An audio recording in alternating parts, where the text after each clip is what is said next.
So we've made the decision to go ahead and install turn signals on the 2023 RMAX.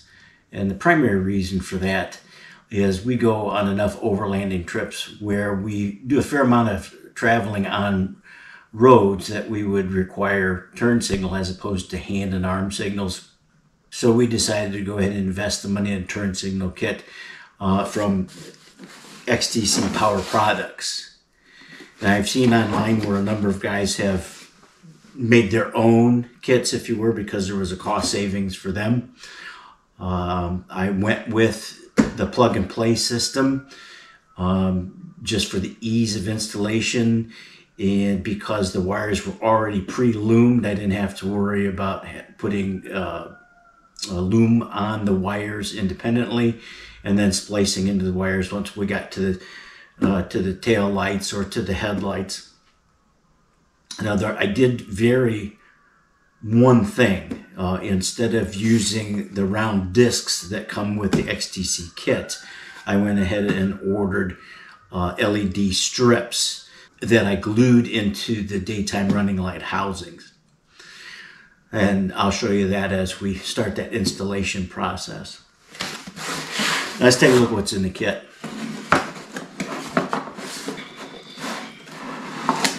Maybe.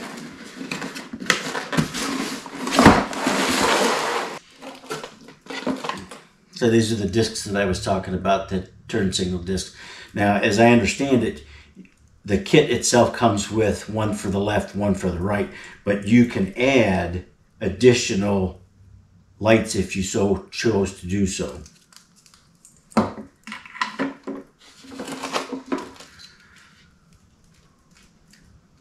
The wiring that goes back to the back turn signals. Our switches. Now you want to be careful with the switches when you're ordering.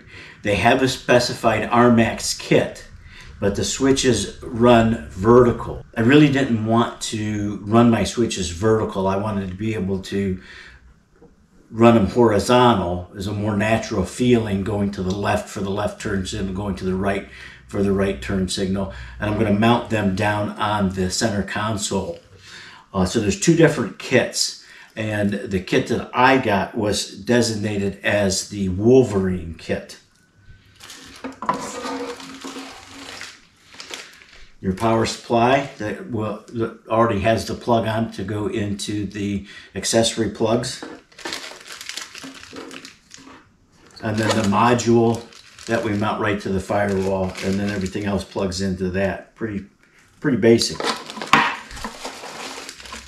And of course, a single horn, wire ties, screws, all the things that you're going to need to mount your kit, as well as some dielectric grease for all of your connections, stickers, and instruction manual.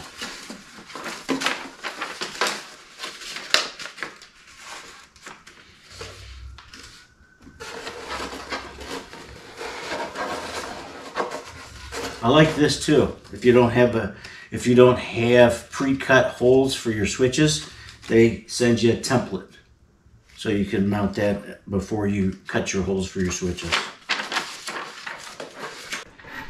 Now the other thing I ordered, which does not come as part of the kit, is the left and right turn signal indicator lights. These will mount right into the dash on the RMAX. A nice thing about this kit, in addition to the tail lights for left and right turn signal, it also comes with wiring for a light. Many of the state codes require a license plate light. I know where I live in Ohio, we have to have that license plate light. I did not want to drill through any of the plastics here, so I went with one of the light strips that the guys mentioned on their YouTube channel that they used. It's this kit here with two LED strips. Self-stick them. And what I want to do is just set it on top of I want to set it on top of the daytime running light housing. Again, it comes with stick 'em on the back side, so that I can fix it to that, and then I'm just going to run some silicone around it to make sure that it didn't come up. Now you'll see that it's extra long, comes in 24-inch lengths, but you can cut it down as long as you're cutting 3 lights at a time. And the cool thing about this is that when it flashes, it will start on the inside and work towards the outside. I don't know how that's going to work with the XTC kit though. So I've seen a number of guys on YouTube that have installed turn signal kits onto their RMAX, and everybody that's done it so far has gone through some long, laborious attempts to remove their plastics in order to get to this front running light housing. So I'm trying to figure out a way to do that without removing some of the plastics. Now, I think, you know, obviously we got to take these 10mm bolts out here, here, here, and underneath there is a couple that we got to get out of there. There's 3 of them actually up in the top here, as well as one in the front here. But I think once we do that, we might be able to pull this apart enough to get into those Phillips head screws to pull out that housing. So that's what I'm going to try today. And once you have the bolts out of the top and underneath, we can't forget about the one that's right here. I won't be able to get a socket on that, but I think I can put a wrench on it. Okay, one of the first things we need to do in this installation for the turn signal kit is to remove what they're referring to as the firewall here. So we have 10mm bolts 1, 2, 3, 4, 5, 6, 7, 8, and then there's going to be one more right behind the Magellan. So let's go ahead and get that off.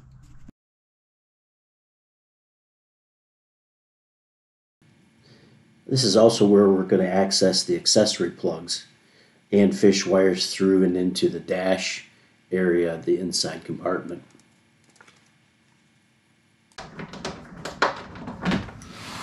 And you're going to make sure you don't forget your breather tubes to pull those out and then to replace them when you're done. Got those 2 over there, and then this one over here.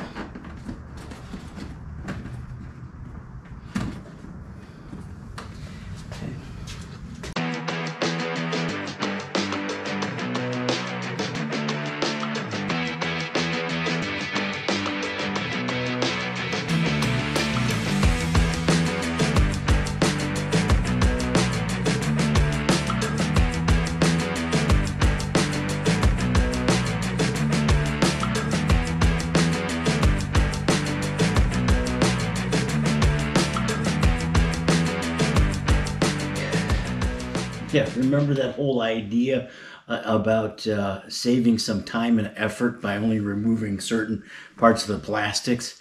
Yeah, that didn't work out so well on the left side of the vehicle. So I think it's still going to be labor intensive for anybody that tries this. But we got a little bit better idea of what we need to do now as we go to the passenger side of the vehicle. So let's go ahead and start with the 10mm bolts.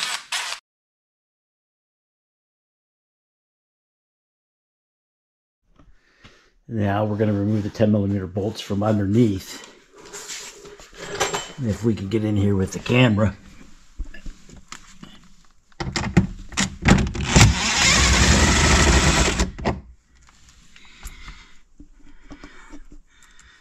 There's one.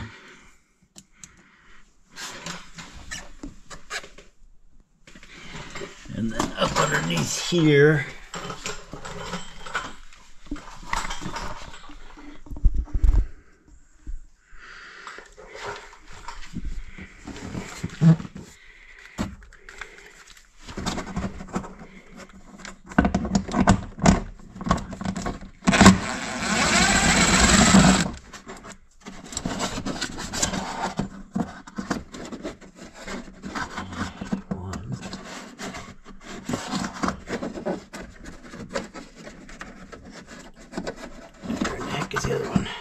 There's one.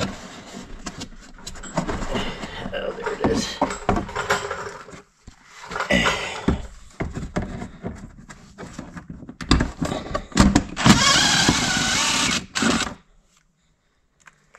There's two.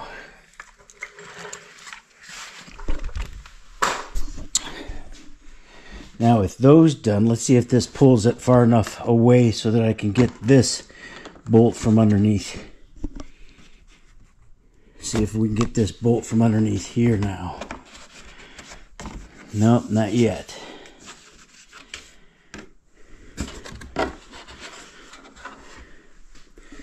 So it's got to be push pins that we remove.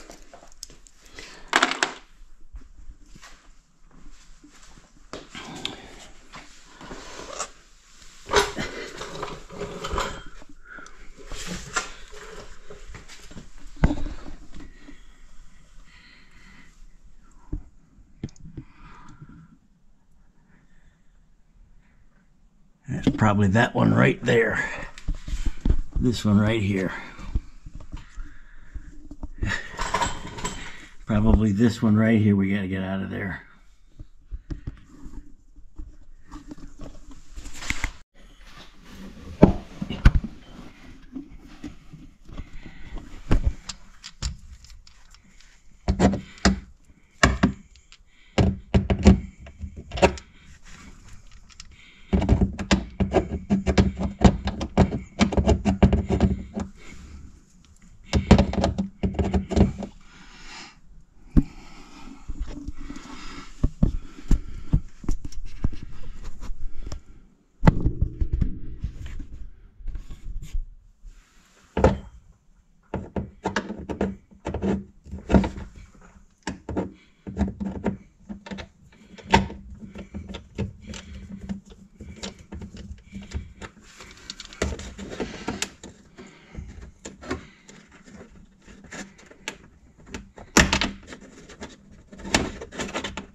Alright, did that do it? Okay, so that one push pin there I think was enough. So I think that one push pin there was enough to release the fender so that I can get that other 10mm bolt out of there.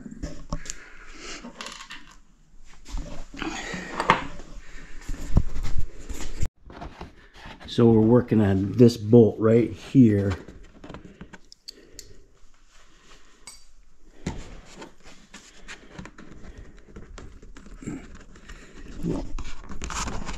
Right there. It's tough to see.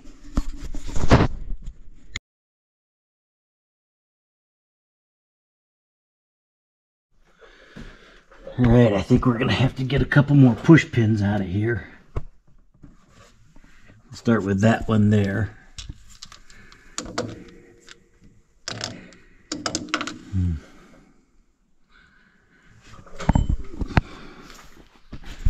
You got any ginger ale, by the way? Mom wants one. Mom wants one? Yeah. I don't think there is anymore. There's, That's it? check right down the floor there. Down there. Yeah.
here's what it amounts to. If you're not a patient person, this isn't the job for you. You'd probably be better off taking it to the dealer. Man, is that hard.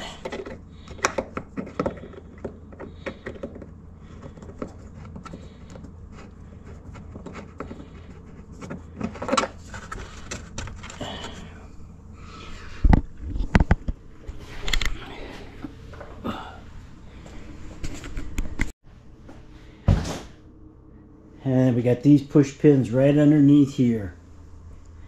There, we got to get out of there.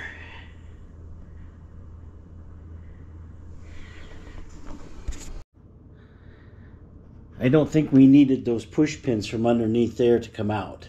We do need to take this trim piece off here, and that's held on just by automotive clips, 3 of them, in order to gain access to that 5/32 bolt right there. We got to get that out of there.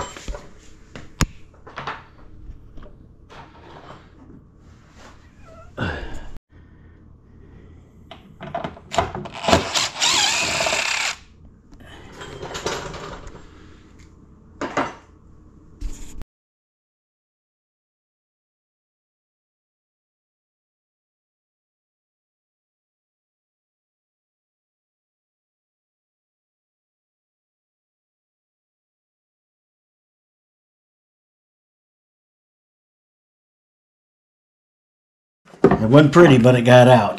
That angle driver sure helped a lot.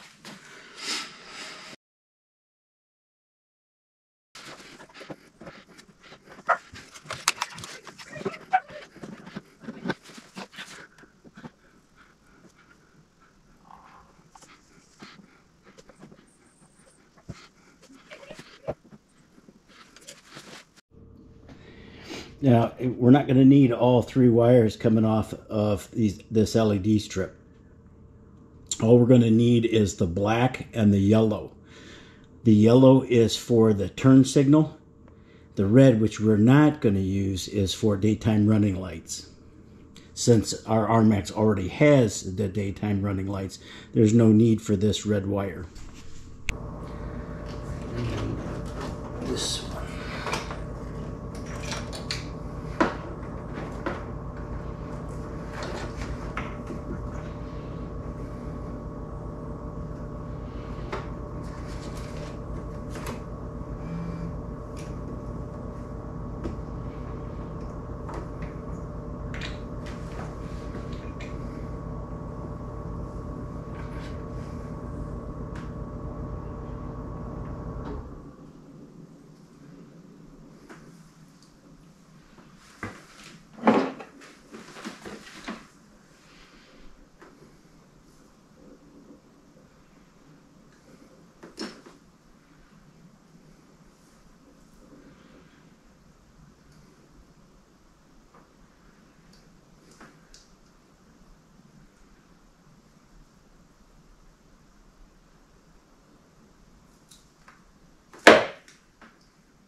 Oh, you have any more?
Alright, so our flasher unit is here.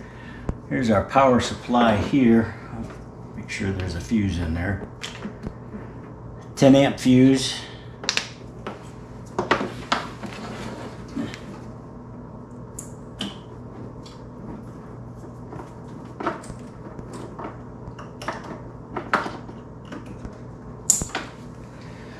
Alright, there's our wiring harness that's coming from the rear.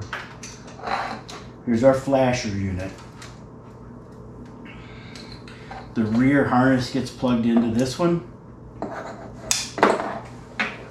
And now our dash indicator lights get plugged into the front first.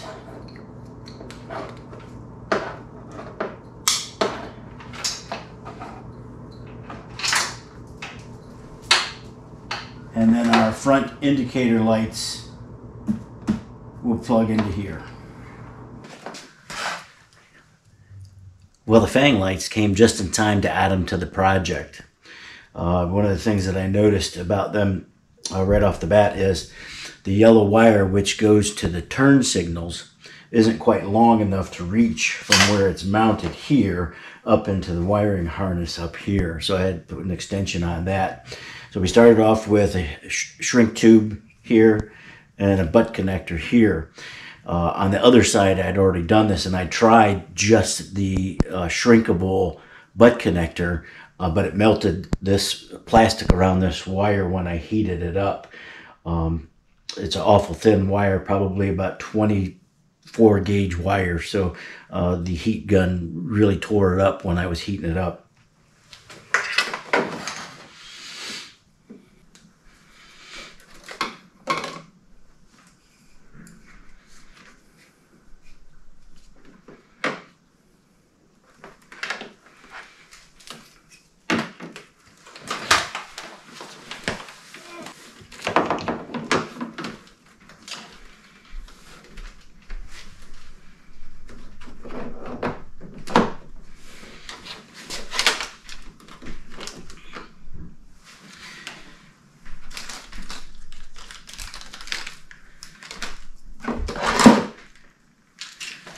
The company sent along some what they call self-tapping screws, which are nothing more than pointy screws to go through the soft plastic. If you don't want to drill holes into your plastics, I've seen some guys use the wire ties in order to attach these fang lights to the grill.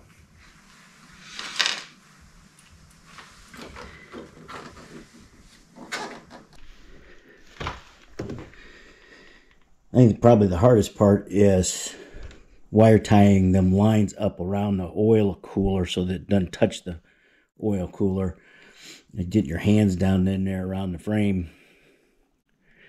I suppose you can run them on the outside, but I didn't want them to be an eyesore there.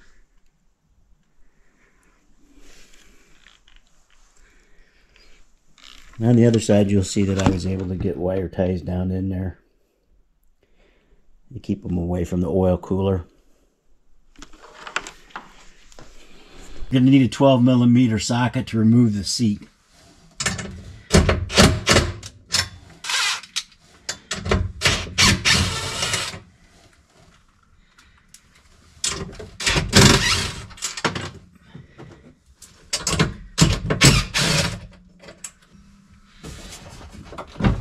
In order to get the hardware out, you're going to need a 12mm socket. And then she's in there but tight.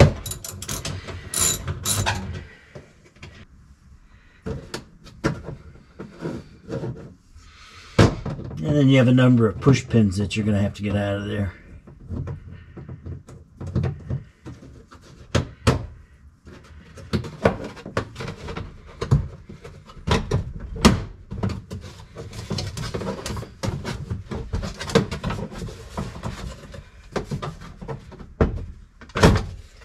Okay, now once you have removed the seat rails, the floor pan here, that exposes a couple of different things that you might be interested in.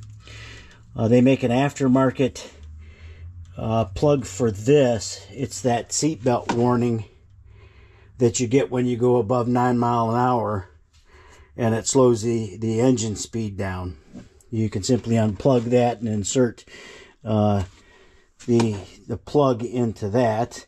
The other thing that's in here is your rear speaker wires, if you planned on putting speakers in.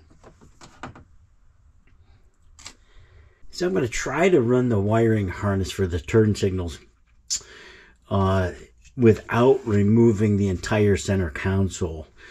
I've already removed the seats on the seat on the driver's side, but I want to try to avoid doing it on the passenger side. I've taken the center console trim piece off that would go here, and it's just automotive clips that hold it in back here. Now I struggled to get it out of the front because it hit on the USB port up front right here. In order to get it out, you essentially have to lift it straight up over top of the gear selector and then force it out. It's not going to hurt anything, or appears not to have hurt anything when I pulled it out. In order to get it out, you'll need to put your gear selector between gears, between that,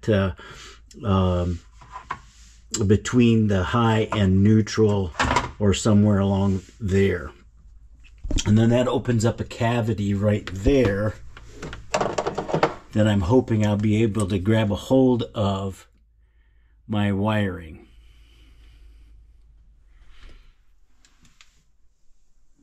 Now the instructions are very specific. You got to keep that wiring away from the engine. But I think if I follow the wires that go back to the tail lights as much as possible through here, and then snake it up through here, I will avoid the hot parts of that engine for sure.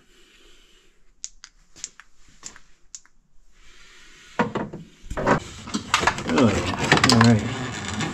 So get that part of it. Now we got to make sure that we snake it around anything that's going to get hot.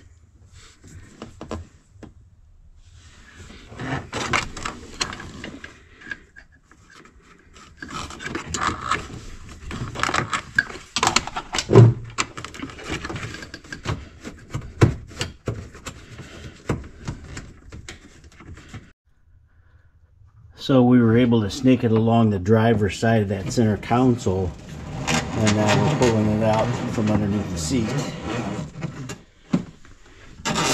Once we get it to that proper length, we'll start wire tying everything to make sure that we're not touching anything that's going to get hot under here. Now when you get those 12 bolts out, that loosens this up enough so that you can pull the skin away, your plastics away from your bed. Pulls it away enough to get this piece out here. And exposes your wiring harnesses here. So I was pretty happy that I didn't have to remove my trail armor wheel well extensions. Now, as we transition from the passenger side over to the driver's side, there's a couple things that I wanted to make note of. First, there are 12 5/32 Allen head bolts. 2 of the 12, however, have collars on them. The 2 that have the collars on them are underneath here and here. The remaining 10 are 1, 2, 3, 4, 5, 6, 7, 8, 9, 10.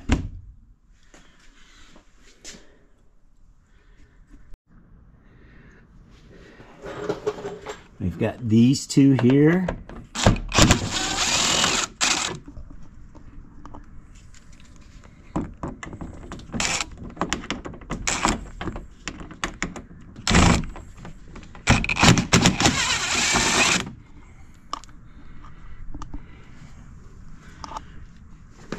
these two here. That one already started.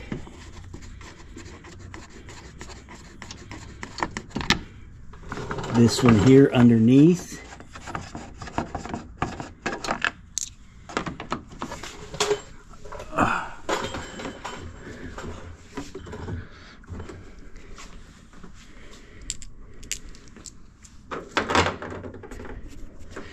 One, two, three, 4, 5, 6, 7, 8, 9, 10, 11, 12. So we got them all. Now let's go ahead and get this piece of plastic out of here. Now that we can pull away the plastics on this side, we should be able to pull this out.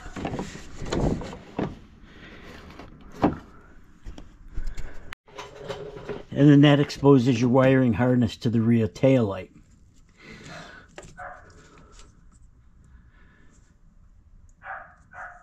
Now, when I was talking to the tech on the telephone, he had inquired about the wiring harness. He had asked me about the passenger side, but I noticed the directions on the website suggest that they're more interested in the driver's side wiring harness. So we can see that we have a male plug coming from the front of the vehicle, and then the female side of it goes directly to the tail light. So as I understand it, we need the S4 package if we're going to go with the Wolverine turn signal kit. So I'm thinking the only thing that I have to take loose back here is that one push pin, and then that cable will come out right along in here.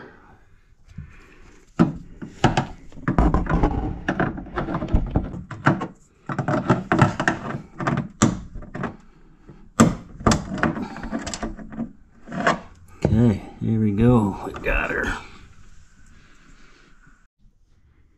Now it looks like it's going to be a whole lot easier if I remove this 10mm here as well.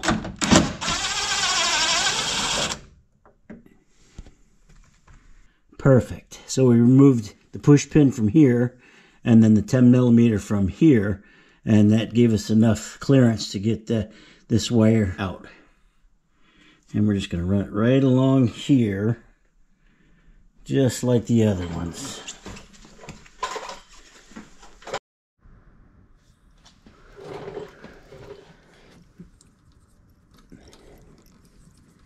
Now, pardon my hands here. A jeweler's screwdriver should release this fairly simply.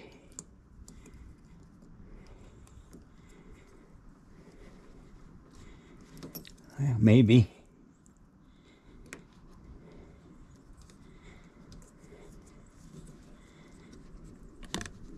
There we go.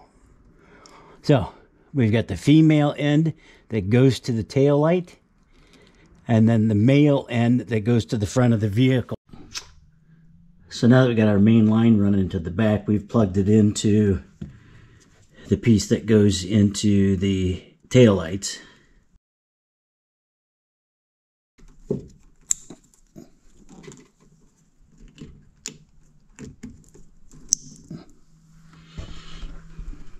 Easy peasy. All right, now that we got the wiring harness plugged in here on the driver's side, we're going to run this part of the harness with the green wire all the way over to the passenger side of the vehicle. And I think we can do that running it through this tube. I think we're going to do it right through there. Nope, it doesn't go through there. Okay, we've run our wire from that driver's side over to the passenger side. And then we've hooked that line into here. It's the only 3-plug outlet on this side. So it plugs into the red, black, and blue wires. And then the other part of that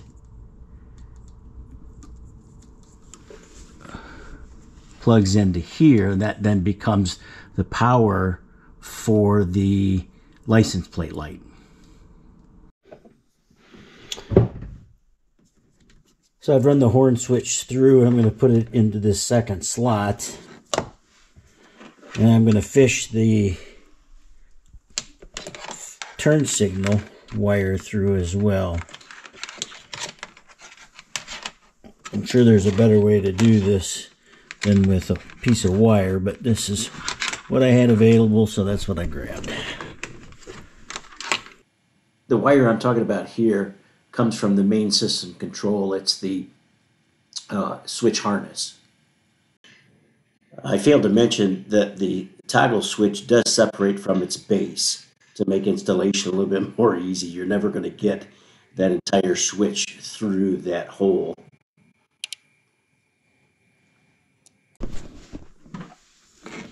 Alright, so we got this one through too. Now we're going to put some dielectric grease on it before we put the switch on it.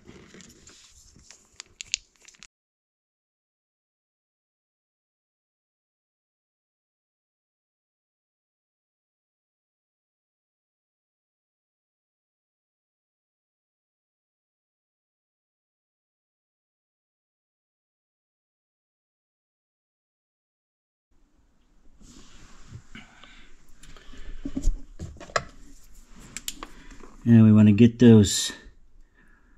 a couple wire ties up there to raise those lines up, get them off the intake. So I just ran a fish wire down through the firewall.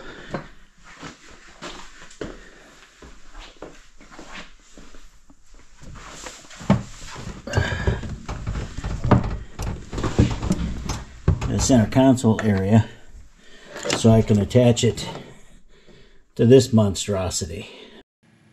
Forgive me, monstrosity is a poor choice of words when you're trying to tell somebody how to install something.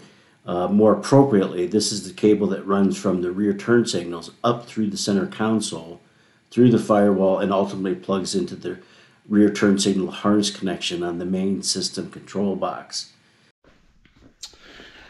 Now, in order to install the turn signal indicators here and here on the column here, we need to find a way to access that. And I didn't want to remove all of this down in here. So I was able to remove those 10mm bolts from the plate that supports the multifunction meter unit. And in doing so, that allows me, I think, enough access to get my hands down there to put that nut on that turn signal indicator. Well, the instructions for the turn signal indicators don't necessarily tell you exactly where you have to mount it. I see a number of people mounting them on the column right in here. So I think for me what I did is I just stuck a straight edge along there, put a pencil line in there on both sides, and then I'll use that as a gauge for where I want to put those indicators. There's nothing behind there that's going to get in way of drilling your hole then once you remove the multi-function meter box. According to the directions from XTC, we need to drill a 15-30 seconds hole in the plastics to accommodate that turn signal indicator. So I got my drill bit here, and I just wanted to see where it would fit best before I drill that hole. So I wanted to make sure that I said I needed to drill 15-30 seconds holes in the dash here. And then the nut that I need to tighten is 9/16. So I'm having a hard time thinking how I'm going to get a 9/16 box wrench in there, unless I find a stubby. All right, well, I was able to use a 9/16 socket. That's got to be the half-inch socket, half-inch socket by 9/16, in order to bypass the connector and slide down over the wire to tighten the 9/16 nuts on the back side of the turn signal indicator without having to tear the whole dash apart. You don't need to over tighten it. There's a rubber O-ring right here that holds it in place, and the housing on that turn signal indicator is plastic. So hand tightening was sufficient enough, I think, in order to hold that. You get ready to put the cap back on the instrument cluster. Don't forget you have these ears that when you set it down, slide towards the passenger compartment before you install the 5/32 bolt. One final thought on that 5/32 bolt has a collar on it. So in your menagerie of bolts that you've removed, make sure that the collared bolt goes here.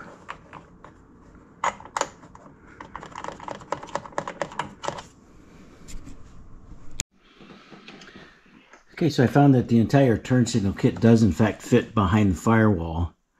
The recommended instructions suggest that you mount the flasher box or the computer or whatever they want to call it on the outside, but I didn't like the idea of all the pigtails hanging out, into the compartment here. I'd rather hide them in the firewall.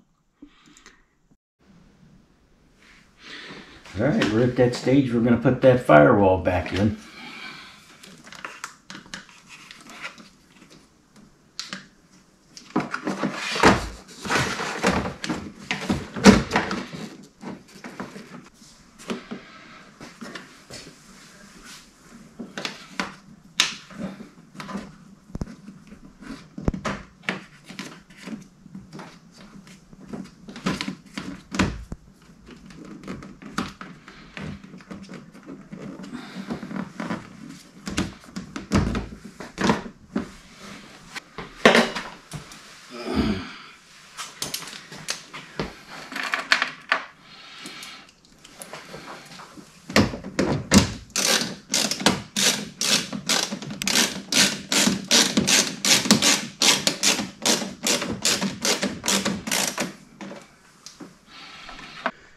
Here's the finished product, all cable tied in, run underneath the firewall.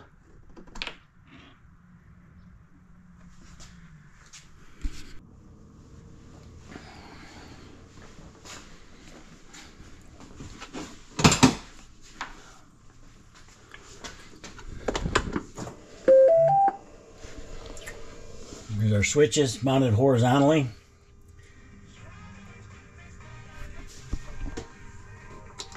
We activate the hazard lights. There we go. We have our display on the dash.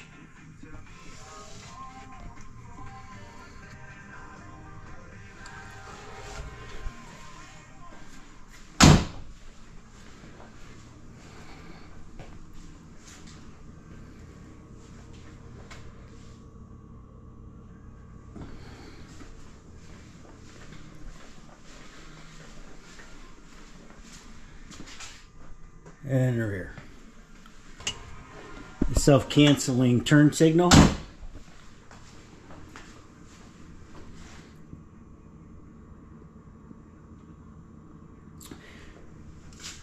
Now I want to go back to putting the hazard lights on so you can take a look at this.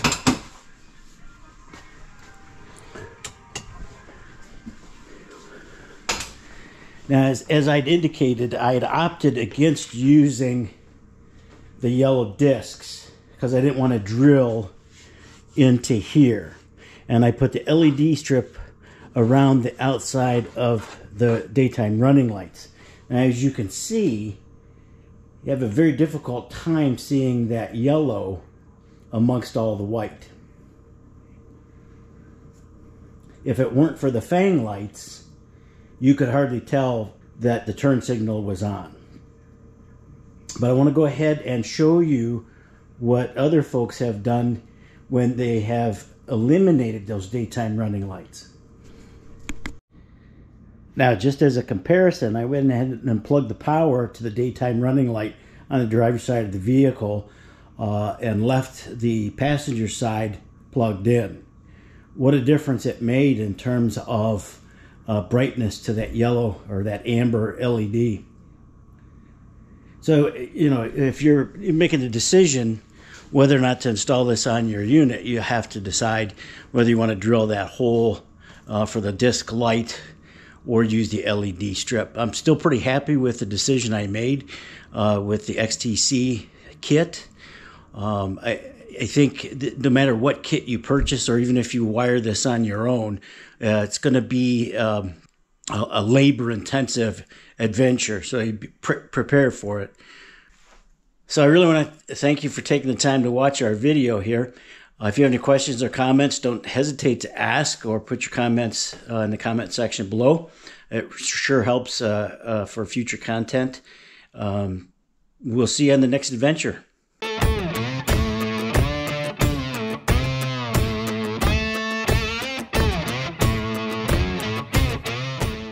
Jerry, Wayne, and Greg was a threesome. You get a better deal. What kind of group is this?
The other thing I'd ask is if you get an opportunity, shoot me any questions in the comments.